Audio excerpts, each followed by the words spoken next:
we go. And there's an easy little joint that comes here that you just kind of slide your knife flat around there and then across here, and then push it, and the shank bone comes off. And it's all just more of the same. You just gently pulling the meat away from the bone, and there's your shank bone.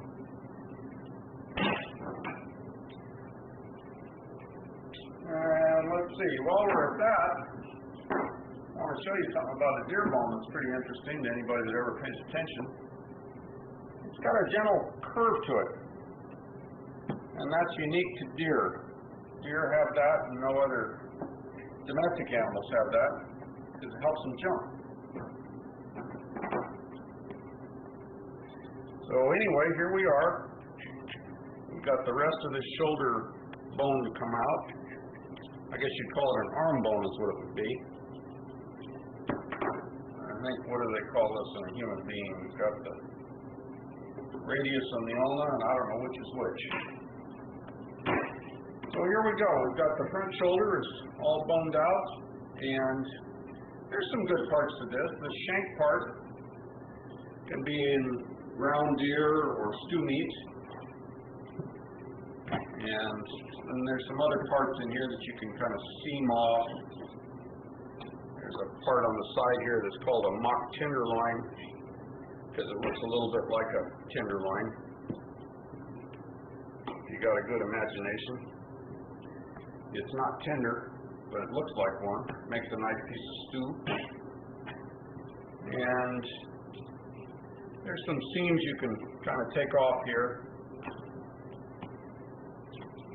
And you kind of have to look at the meat and see how the grain runs.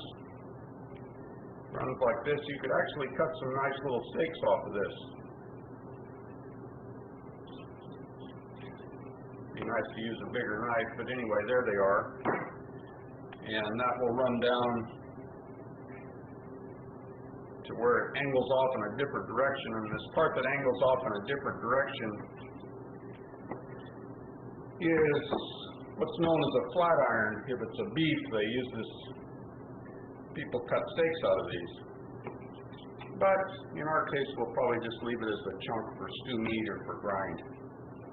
Anyway, we've just about got one side of this thing done, and the other part that's got to be done is this rib section. And not too many people make deer ribs, so what we're just going to do is just peel the meat away from the bones and do what we did before, just kind of pull on the meat as we try our best to hug that bone.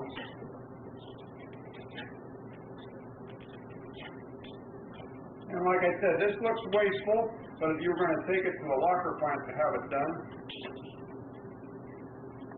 they would probably be doing something very similar to this.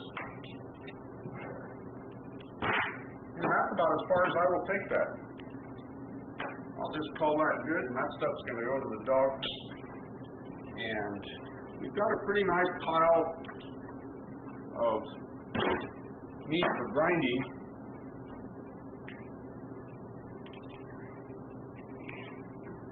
And the guy that skinned this deer, who was not me, he did a pretty good job of cleaning it up. So we don't have too much to worry about except for this bloodshot. And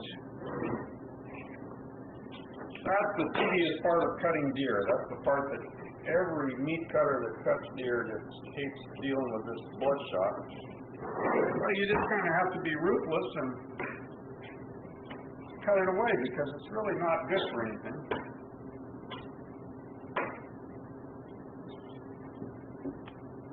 And you don't want to end up with too much deer fat in your grind because when it freezes it over a period of time, it gets a flavor that not too much of the young generation likes.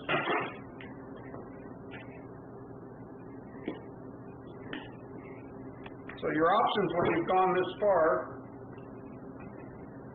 is you can, as you can see, there's just so much bloodshot underneath here that this rib section is really, it's a part that I'm not going to play with anymore. But you can see you've got a nice little pile of meat here that you can go to. You can take and have ground, or if you have a grinder, you can do that process yourself.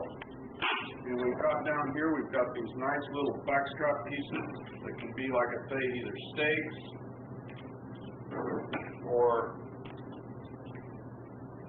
like a pretty little New York steak that can be like that, or they can just be left in chunks.